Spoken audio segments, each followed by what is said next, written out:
Adequate security is the foundation of societal development. Protecting lives, safeguarding property, and maintaining law and order are key to ensuring citizens live without fear.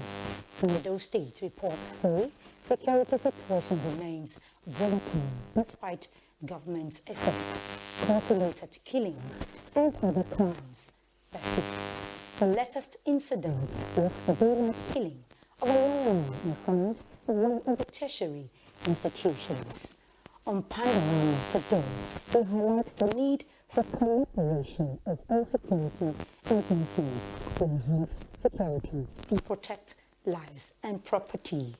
Welcome on board. I am Udrako.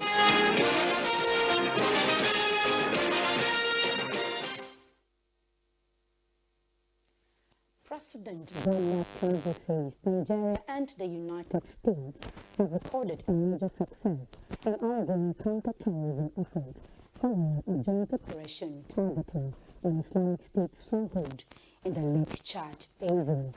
According to the president, the operation carried out overnight by the Nigerian Armed Forces in collaboration with the Armed Forces of the United States resulted in the elimination of most wanted ISIS senior leader Abuja alongside several of his lieutenants. Early assessment indicates that the strike targeted the terrorist leaders' compound within the Lake Chad Basin region. President Tinubu described the operation as a significant example of effective international collaboration in the fight against terrorism and reaffirmed Nigeria's commitment. Apologies, we will take it up from here in Abuja as we fix that sound issue. Now, President Bola Tinubu says Nigeria and the United States have recorded a major success in ongoing counter-terrorism efforts following a joint operation targeting an Islamic State stronghold in the Lake Chad Basin. Now, according to the president, the operation carried out overnight by the Nigerian Armed Forces in collaboration with the Armed Forces of the United States resulted in the elimination of most wanted ISIS senior leader Abu Bilal al-Manuki, also known as Abu Mainok, alongside several of his lieutenants. Now, early assessments indicate that the strike targeted the terrorist leader's compound within the Lake Chad Basin region. President Tinubu described the operation as a significant example of effective international collaboration in the fight against terrorism and reaffirmed Nigeria's commitment to strengthening security partnerships aimed at dismantling terrorist networks. The president expressed appreciation to the United States government for its support, while specifically thanking President Donald Trump for what he described as leadership and steadfast cooperation in advancing shared security objectives. President Tinubu also commended personnel of the Nigerian and U.S. Armed Forces involved in the operation for their professionalism, courage, and coordination, expressing optimism for further decisive actions against terrorist enclaves threatening national and regional stability. Meanwhile, the Nigeria Police Force has recorded a major breakthrough against organized crime with the dismantling of a human trafficking syndicate, the arrest of family-linked kidnapping suspects, and the exposure of a domestic robbery network. At a briefing in Abuja, Force Public Relations Officer DCP Anthony Okun-Placid said the successes highlight the force's growing intelligence-driven policing strategy. Francis Form reports. As you can see, Top on the list was the bust of a transnational human trafficking ring involving 13 suspects and the rescue of 30 Malian nationals. Police say the syndicates lured victims from Mali and other West African countries with fake promises of jobs and travel opportunities to Europe. The victims were allegedly held in apartments in Maraba and Karu, Nasarawa State, where they were extorted and in some cases forced into staged kidnap schemes to obtain ransom from relatives in abroad. investigations are also ongoing to identify additional collaborators, including persons who may have assisted the syndicate in securing accommodation, facilitating logistics, and concealing the illegal activities under the guise of legitimate business operations. In another case, police operatives arrested 2 suspected kidnappers accused of abducting their own father and grandfather, Rabo Jelani, for ransom. Investigators also linked the syndicates to highway robberies and other kidnapping operations in the region. Meanwhile, police also arrested a 41-year-old chef, John Cosmos Gavi, over alleged robbery plots targeting his employer's residence. The suspect allegedly drugged members of the household and security personnel before allowing accomplices into the home. The gang reportedly stole luxury watches valued at about 150 million naira and other valuables before attempting to flee to Lagos. Police operatives intercepted the suspects and recovered some exhibits, while 3 victims are currently receiving treatment. DCP Antonio Conplacid reaffirmed the commitment of the Nigerian police force to dismantling criminal networks and urged Nigerians to remain vigilant and properly screen domestic staff. Francis from TA News. The Federal Capital Territory Police Command has dismissed viral social media reports alleging an influx of herdsmen in Angwan-Dobi, Gwagwalada, describing the claims as misleading and unverified. In a statement, the command says police operatives were immediately deployed to the area and adjoining communities following the circulation of the videos online. According to the police, investigations and patrols conducted in the affected areas did not reveal any unusual gathering, suspicious movement, or security threat as claimed in the reports. The command, however, noted that monitoring and investigations are ongoing to fully ascertain the facts surrounding the situation. Police authorities reassure residents of their commitment to safeguarding lives and property, urging members of the public to remain calm and continue their lawful activities without fear. Residents, however, also advised to remain vigilant and report any suspicious activities to the nearest police station or through the FCT police emergency lines.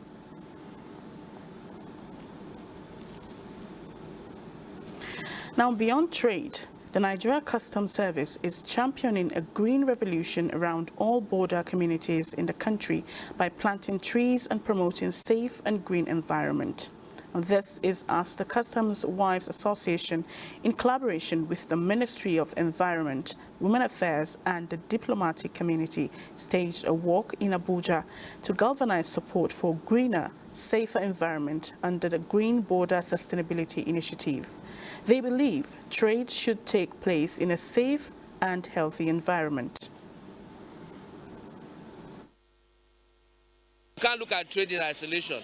You have to look at trade in association with the individuals that participate in trade. And the health and well-being of these individuals are of great importance to us too. The Green Initiative by COA addresses that initiative perfectly. Beyond restoring our environment, we are planting economic trees that will be beneficial to our generations to come, to you and I. The fruits that we're eating today, somebody planted it 20 years ago. This is something that we build together, that we grow into together, that we develop together, and that we protect together. We can do this at the national level, subnational, and at the residual, because it's actually at the corners of Nigeria And in a proactive step to avert the devastating impact of flood and other disasters in the country, the National Emergency Management Agency, NEMA, is engaging critical stakeholders on disaster preparedness to drive early and coordinated action to protect lives and livelihoods. Director General of NEMA, Zubaida Umar, stated this while flagging off the 2026 National Disaster Preparedness and Response Campaign in Calabar. Oba Hyacinth reports that the DG and other stakeholders emphasize that the campaign underscores the need for stronger institutions, clearer responsibilities, and proactive collaboration across all levels in building a resilient response. Climate and NISA. About 33 states, including the FCT, fall within high flood risk zones. And of course, you already know that Cross River is amongst the high flood risk zones. This engagement, they say, will strengthen disaster preparedness, reduce the impact of recurrent floods, and safeguard livelihoods, a policy that aligns with the renewed hope agenda of President Bola Tinubu as disaster management is everyone's business. Now, they are told to be strong, but rarely taught how to heal, expected to lead, but often left without guidance. In many Nigerian homes today, concerns are growing over the future of the boy child, from rising involvement in crime and drug abuse to emotional struggles hidden behind silence and pride. As conversations continue around the International Day of the Boy Child, one difficult question is forcing itself into national attention. Are we truly raising boys to become responsible men or simply teaching them to survive? Informer Ihoje in this report takes a closer look. They laugh loudly, they run freely, they act tough. But behind the confidence many young boys try to project are silent battles few people ever talk about. In Nigeria today, especially in Bayelsa State, many boys are growing up in a society that expects them to be strong early, but gives little emotional support in return. Some boys have emotional problems.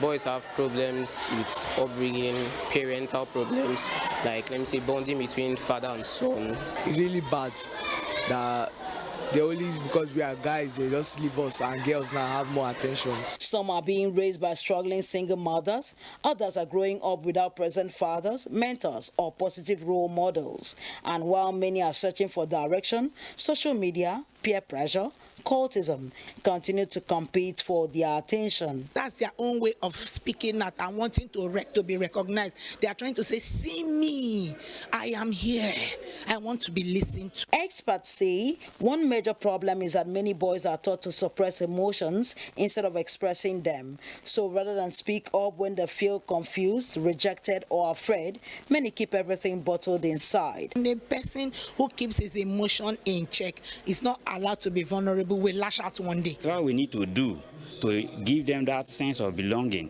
to have them have that confidence in themselves, is a good way to go. We should talk to the boys too to begin to do these things, and we should discipline these boys. We should train them. If you want the boy child to be better, you have to show the boy child. He has to see that this is bad, and that's the result of doing bad. In a nutshell, I would say that you should give them a positive influence. So, as conversations continue globally around mental health, mentorship, and moral value, the time to invest in the boys is now. If we get it right, the society will be better off for it in the near future. In Yanagwa, Ifoma Ihoje, NTN News. Similarly, concerns are mounting over the silent emotional struggles facing the Nigerian boy child as stakeholders, educators, and child rights advocates gather in Abuja to push for a change in societal expectations that force boys to hide pain, fear, and vulnerability. And the call came at the opening of the 2026 Boy Child Festival in the Federal Capital Territory. Gufan Shaju Gwai reports. For many young boys, growing up in society often comes with an unwritten rule: be strong, don't cry, don't complain, but at the Boy Child Festival in Abuja, that long-held culture of silence is being challenged. The 3-day event themed The Mask We Wear brought together students, parents, educators, actors, and child rights advocates to spotlight issues many boys face quietly. Let everybody understand that the boy child is as important as the girl child, because when you put an 80% effort in training the girl child, you end up with the boy child that you neglected. So I got to find out that every single thing we think the girl child goes through, the boy child goes through same, even worse. Because when you look at the social vices, it is mainly perpetrated by the boy child. The first impact is beginning to shape them, to beginning to let the society know that, yes, the boy child has his own challenges. Male child are not given enough attention. That's what lead many of them to cultism, frauding, stealing, and all that. The festival featured counseling sessions and spoken word performances aimed at encouraging boys to express themselves and break the silence surrounding their struggles. In Abuja, Gufan Shaji Ogwanyi, NTA News.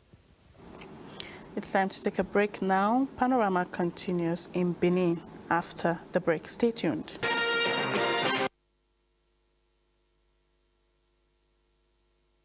Panorama, welcome to Benin. Edo State Governor Senator Monday Okpeyolo has pledged stronger collaboration and continued support to the Nigerian police force in securing the state. He made the commitment on Friday when the newly appointed Inspector General of Police, Olatunji Disu, paid him a courtesy visit at the government house. Goodluck Enani reports. The IGP arrived with a high-powered delegation that included the Assistant Inspector General of Police, Zone 5, the Edo State Commissioner of Police, and the AIG of the Police Mobile Force, among other senior officers. Governor Bello said tackling insecurity requires collective effort. He assured that the Edo State government, working with communities, will continue to partner with the police to sustain peace and security across the state. When I look at the caliber of policemen that are in Benin, in Edo State, I see people that are interested to work for their people. That they want to keep the city, they want to keep the state very safe.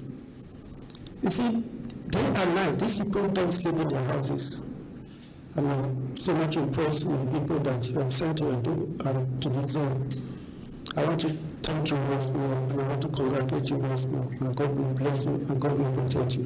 The IGP who stressed that modern policing thrives on community participation and public trust said officers under his watch will carry out their duties professionally. He commended the state government for fulfilling its promises to support security operations in Edo State. We try as much as possible to ensure that we let the people know that we cannot do it alone.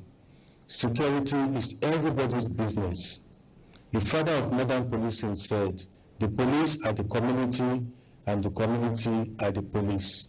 We are trying as much as possible to enforce community policing. This is the first official visit by the 23rd indigenous Inspector General of Police to Edo State since assuming office.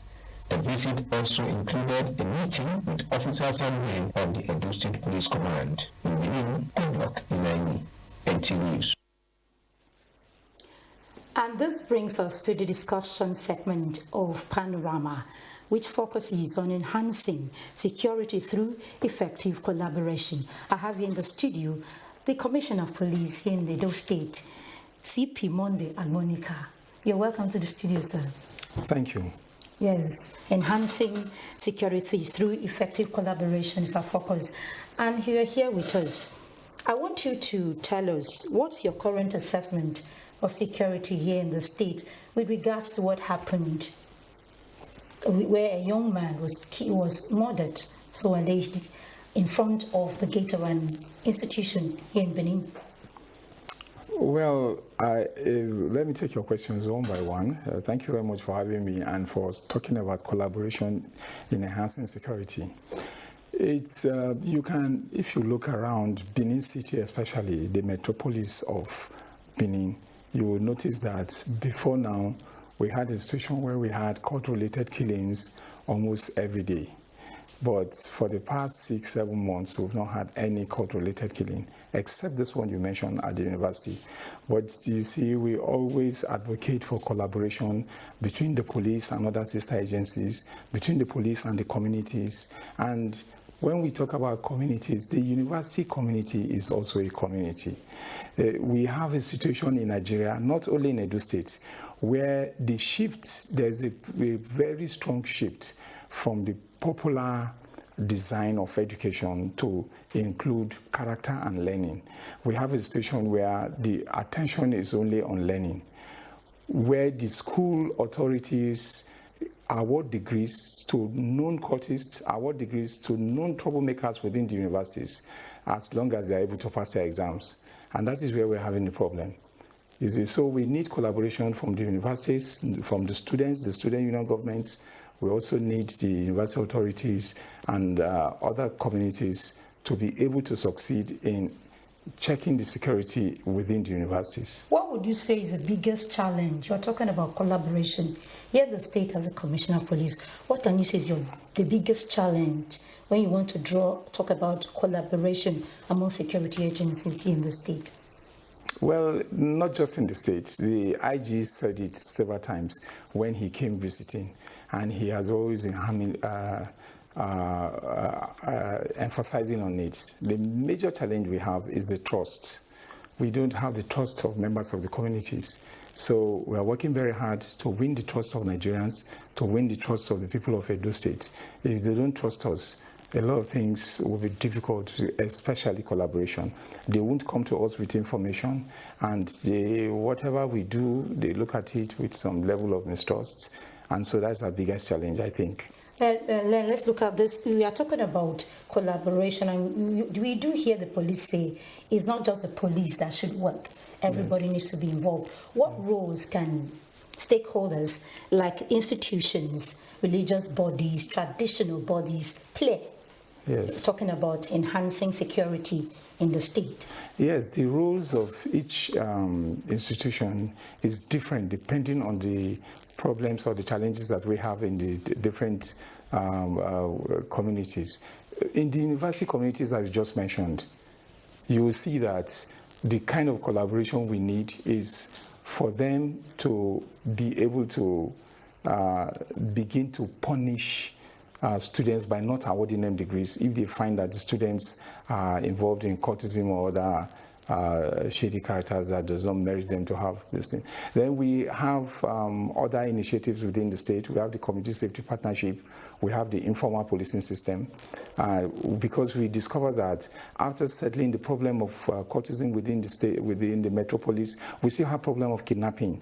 On the express, we were able to handle that with the deployments we have on the express. But in the rural areas, in the remote areas, we still have challenges. Thank you so much. Yeah. If we had the time, I think you would have been able to elaborate. But the message is clear. Institutions have the roles to play. Everybody have their roles to play to ensure that we enhance security here in the state. Thank you, Commissioner, for coming to the studio. Thank you. Yes, up next is Sport Update with Peter Oyibo. Nigeria on Friday struck gold once again at the 2026 African Athletics Championship in Accra as the women's 4x100 meters relay team defended their title in championship. The likes of Rosemary Wango, Jennifer Chukwuka-Obi, Rosemary Chukwuma, and Miracle Ezechukwu stormed to victory in 42.94 seconds, becoming the first women's team in the history of the championship to run under 43 seconds. Liberia claimed silver, while host Ghana settled for bronze. Nigeria also secured silver in the men's 4x100 meters relay, with Favour Asha, Tejiri Godwin, and Chidera Ezeako claiming 38.70 seconds. Ezeako produced a strong ankle leg to overtake Ghana for second place. Elsewhere, Nigeria women's national under-20 football team will face a tough challenge at the 2026 FIFA Under-20 Women's World Cup after being drawn in Group F along Spain,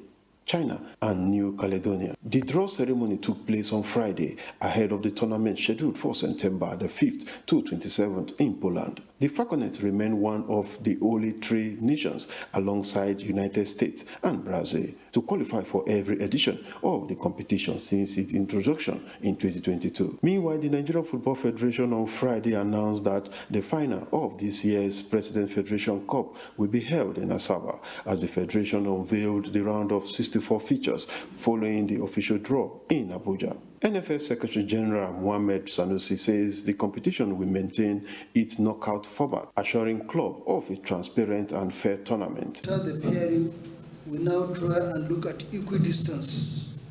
So the competitions department is going to sit down, bring out map, and look at venues that have equidistance as much as possible, because there are matches that you hardly get an equidistance. So you try as much as possible and look at a venue that relatively is an equidistance. Once that is done, then we announce. Finally, Wembley Stadium set the stage for the 2026 Emirates FA Cup final this Saturday as Chelsea faced Manchester City in their first ever FA Cup final meeting. Chelsea held into the clash, desperate for victory, with European League tickets still within reach despite the difficult league campaign, while City arrived in strong form after recovering from defensive setbacks earlier in the year. With Sport Update, Peter Oibo, NTA News. Panorama, thank you so much for your time. Good afternoon.